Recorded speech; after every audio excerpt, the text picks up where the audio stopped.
Hello everyone, welcome back to the channel. मैं हूं आपके साथ Pankaj.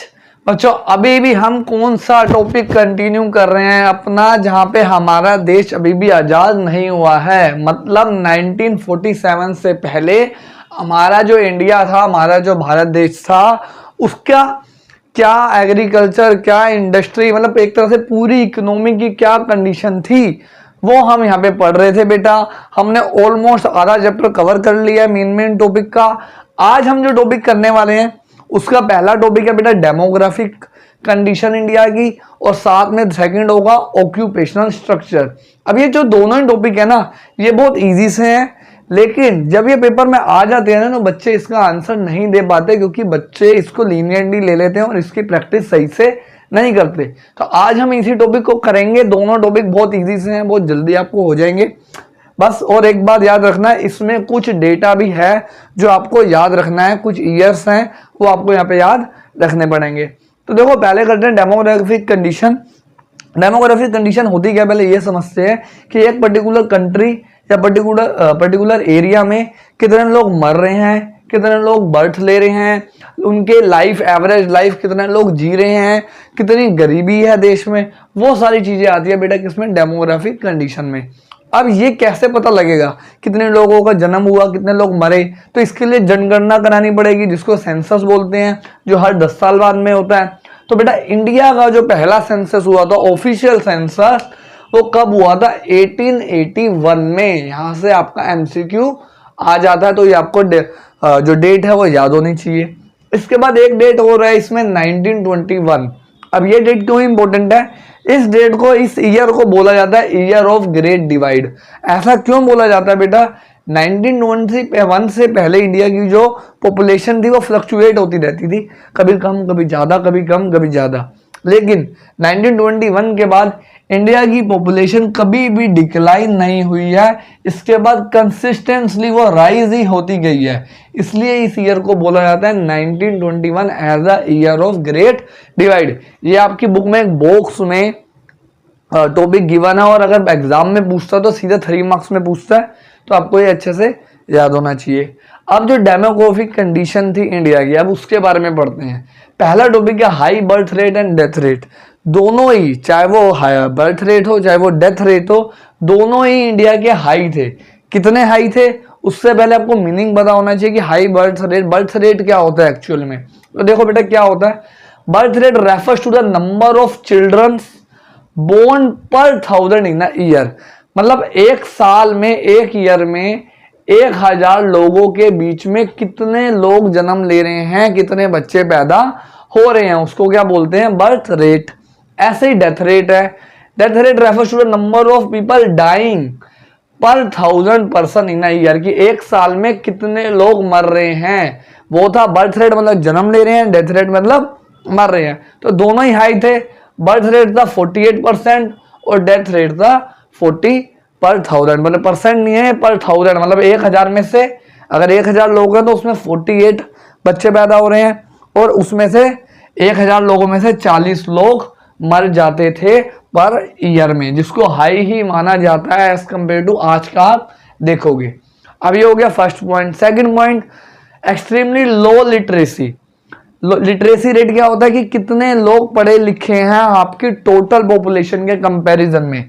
Literacy rate refers to the total number of literate person expressed as a percentage of the total population, की देश की जितनी भी टोटल पॉपुलेशन है उसके कंपैरिजन में आपके कितने परसेंट लोग पढ़े लिखे हैं।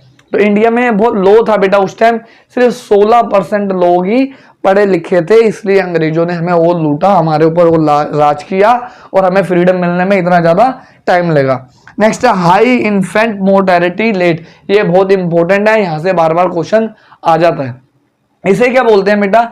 Infant mortality rate refers to the number of infant dying before reaching 1 year of age per 1000 lives birth in a year, कि अगर 1000 बच्चे पैदा हुए हैं एक साल में, तो उसमें से कितने हैं जिन्होंने अपना 1 ईयर भी, मतलब वो 1 साल के भी नहीं हुए और उससे ही पहले मर गए, उसको बोलते हैं इन्फेक्ट मोर्टेलिटी रेट। तो ये जो था ये भी इंडिया में काफी ज्यादा था उस टाइम पे। इसका डेटा आपने याद नहीं करना है, डेटा बुक में आपको गिवन होगा कुछ 218 करके होगा, 2-3 ईयर होंगे, तो आपने ये याद करने की जरूरत नहीं है, ये इतना डीप आपसे नहीं पूछेगा। नेक्स्ट है लो लाइफ एक्सपेक्टेंसी। लो लाइफ एक्सपेक्टेंसी का मतलब कि एवरेज लाइफ एक बंदे की कितनी है। अगर 10 बंदे हैं, कोई 10 बंदे हैं, 1 2 3 4 मतलब 5 ले लेते हैं, एक 60 साल जी रहा है, एक 70 साल जी रहा है, एक 70 जी रहा है, एक 50 जी रहा है, एक 50 जी रहा है, तो जब इनकी एवरेज निकाली जाएगी तो वो होता है लाइफ एक्सपेक्टेंसी। तो इंडिया की लाइफ एक्सपेक्टेंसी उस टाइम बहुत लो थी। Life expectancy refers to the average number of year for which people are expected to live. तो इंडिया की कितनी थी, सिर्फ 32 ईयर ही एवरेज थी अगर आप पूरी पॉपुलेशन को काउंट करोगे, क्योंकि उस टाइम हेल्थ फैसिलिटी नहीं थी, जगह जगह भूख मरी थी, ऊपर से अंग्रेजों का राज, तो इसकी वजह से बहुत ज्यादा कम थी। नेक्स्ट आते हैं poor health facility.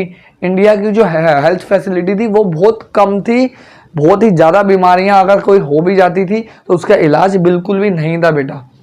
Public health facility were either unavailable या तो अवेलेबल ही नहीं थी to the large mass of the population, मतलब मोस्ट ऑफ द पॉपुलेशन के पास हेल्थ फैसिलिटी नहीं थी। और व्हेन अवेलेबल जिनके पास थी वर हाईली इनएडुकेट, वो बिल्कुल भी इनएडुकेट थी, मतलब सही नहीं थी, जिस लेवल की जिस टेक्नोलॉजी की होनी चाहिए थी वो वहां पे नहीं थी। अब आते हैं लास्ट पॉइंट में, विथ पर पॉवर्टी। पॉवर्टी मतलब गरीबी। तो इंडिया में बहुत ज्यादा गरीबी फैली हुई थी, लोगों का जो स्टैंडर्ड था, लिविंग स्टैंडर्ड था, वो बहुत कम था बेटा, ढंग से खाना भी नहीं मिलता था उनको, एक एक टाइम का ही खाना मिल पाता था। The overall standard of the living of the common people in India was very low and there was widespread poverty in the country. मतलब इंडिया में एक तरह से कोई ऑफिशियल डेटा नहीं है इस चीज का, लेकिन माना यही जाता है कि इंडिया में बहुत ज्यादा उस टाइम गरीबी फैली हुई थी। ये हो गया बेटा डेमोग्राफिक कंडीशन वाला, बहुत बेसिक सा है, ज्यादा इससे क्वेश्चन आता नहीं है, बट मैंने आपको बता दिया, जब आता है तो बच्चे इसे कर नहीं पाते हैं, तो आप इसको याद रखना। और एमसीक्यू में पूछ सकता है बर्थ रेट क्या होता है, डेथ रेट क्या होता है, 1921 किसे कहते हैं, ग्रेट ईयर डिवाइड क्या होता है, ये सब आप करते हैं। ऑक्यूपेशनल स्ट्रक्चर वो भी इजी सा होता है, बचपन से पढ़ते आए हो, प्राइमरी सेकेंडरी टर्सरी वो उसमें हमें पढ़ना होता है। तो अब देखते हैं बेटा क्या था हमारा ऑक्यूपेशनल स्ट्रक्चर, मतलब क्या हाँ इंडिया में कौन से सेक्टर में, हमारे 3 सेक्टर होते हैं प्राइमरी सेकेंडरी टर्सरी, तो कौन से सेक्टर में कितना काम था, कौन सा सेक्टर ग्रो कर रहा था, कौन सा सेक्टर बैकवर्ड में था।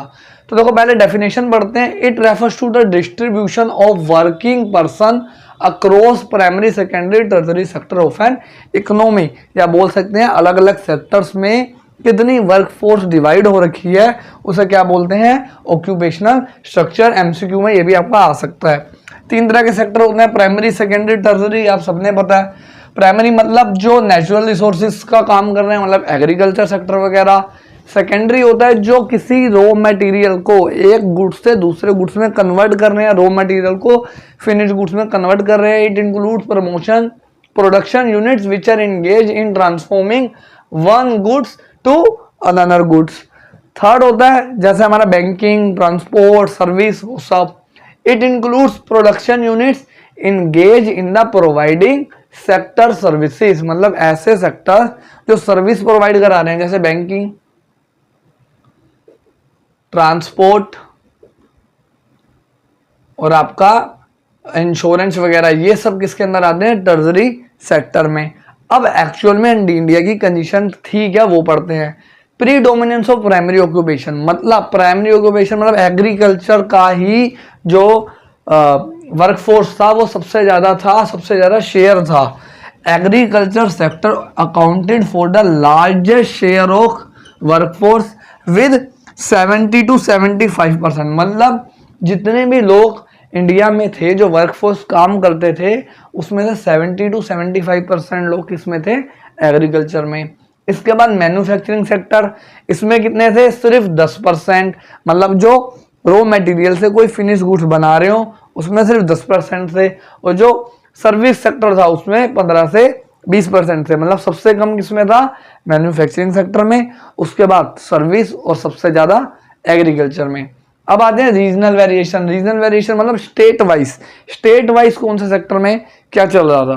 तो तमिलनाडु, आंध्र प्रदेश, केरला, वेस्ट बंगाल, मतलब ये नीचे के हमारे जो साउथ वाले एरिया हो गए, इसमें विटनेस क्या था, डिक्लाइन हो रहा था। किस चीज का डिक्लाइन हो रहा था कि independence of workforce in the agriculture, मतलब ये लोग एग्रीकल्चर से हटते जा रहे थे। On the other hand there had been a increase in the workforce in the agriculture in sector like Rajasthan, state like Punjab. मतलब ये जो ऊपर वाले स्टेट लिखे हैं, यहाँ पे पहले एग्रीकल्चर के जो लोग थे वो हटते जा रहे थे एग्रीकल्चर से, और इन दोनों में आ रहे होंगे सेक्टर में। लेकिन जो राजस्थान, पंजाब, उड़ीसा, ये वाले जो थे, इसमें लोग ज्यादा एग्रीकल्चर में जा रहे थे, एग्रीकल्चर में वर्कफोर्स बढ़ता जा रहा था। बहुत रेयर चांस है यहां से पूछे, यहां से फिर भी पूछ सकता है, 1 या 2 मार्क्स में ही आएगा।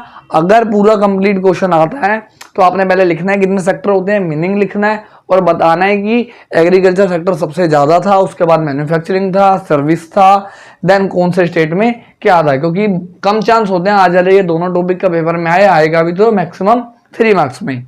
अब बेटा आज का हमारा टॉपिक यही था। नेक्स्ट जो टॉपिक है वो मोस्ट इंपोर्टेंट, इंफ्रास्ट्रक्चर, और साथ में पॉजिटिव कंट्रीब्यूशन, कि ब्रिटिशर्स ने पॉजिटिव कंट्रीब्यूशन क्या दिया था। ये दोनों टॉपिक बहुत बार पेपर में पूछे जाते हैं। तो मिलते हैं बच्चों नेक्स्ट वीडियो में। Thank you everyone.